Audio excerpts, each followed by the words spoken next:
99문. 하나님께서 제3계명으로 요구하시는 바는 무엇입니까? 답.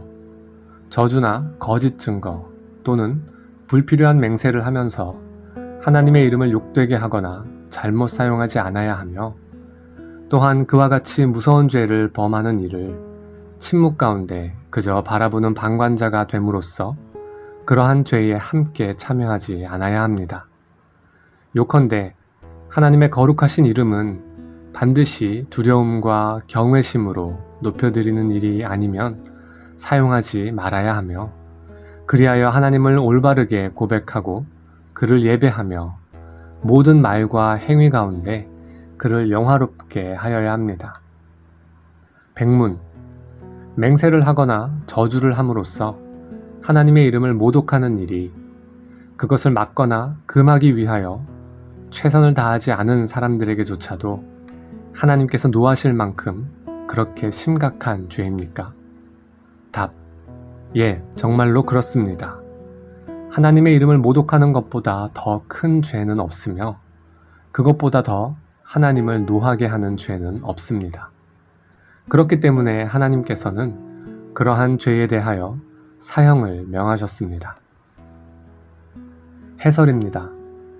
형상을 만들되 그 형상을 통해 다른 신을 경배하는 것이 아니라면 나 이외에 다른 신을 내게 두지 말라는 제1계명에 어긋나는 것이 아니므로 하나님의 형상을 만들어 예배하는 일도 허용되는 것이 아닐까요?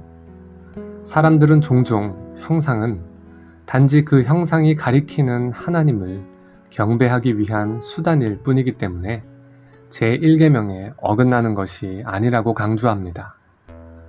그런데 하나님께서는 나 이외에 다른 신을 내게 두지 말라는 계명에 덧붙여서 너를 위하여 새긴 우상을 만들지 말고 그것들을 섬기지 말라는 계명을 주셨습니다. 이것은 하나님만이 예배에 참된 대상임을 명하신 이후에 그 하나님께 어떻게 예배를 드리는 것이 합당한 것인지와 관련하여 밝혀주신 명령입니다.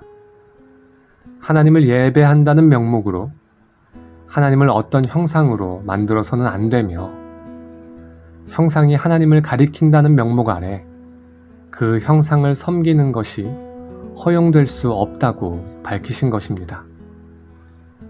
이러한 하나님의 명령은 어떤 변명도 받아들일 수 없을 만큼 너무나도 분명합니다.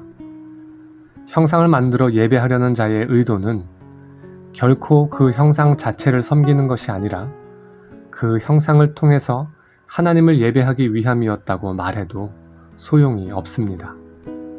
하나님의 형상을 만드는 것 자체가 이미 한편으로는 하나님을 피조물의 물질과 형상으로 표현하고자 하는 것으로서 신성 모독의 죄를 범하는 것이며, 다른 한편으로는 피조물을 하나님의 형상이라 칭함으로써 피조물을 신격화하는 죄를 범하는 것임을 유의해야 합니다. 이러한 교훈이 뜻하는 바는 형상이 하나의 신앙교육을 위한 교보제일 뿐이다 하는 주장 또한 용납되지 않는다는 사실입니다. 그 까닭은 교회 내에 두고 섬김의 대상으로 지시되는 형상들을 가리켜 명목상으로는 신앙교육을 위한 교보제라고 하지만, 교회 내에 두고 섬김의 대상으로 지시되는 형상들은 결국에는 필연적으로 우상 숭배의 미신적 행위들을 조장하는 악을 범하게 하기 때문입니다.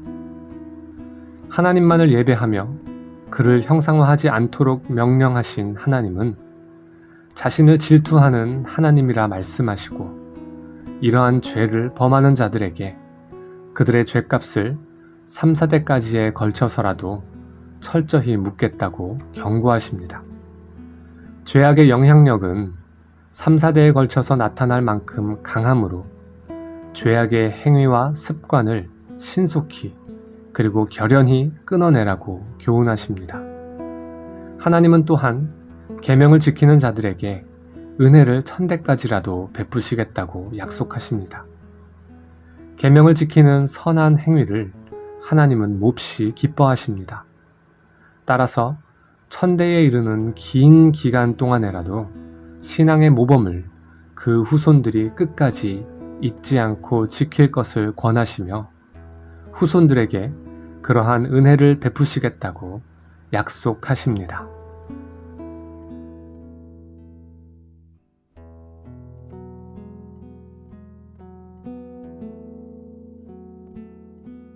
나는 오직 주의 인자하심을 의뢰하여 싸우니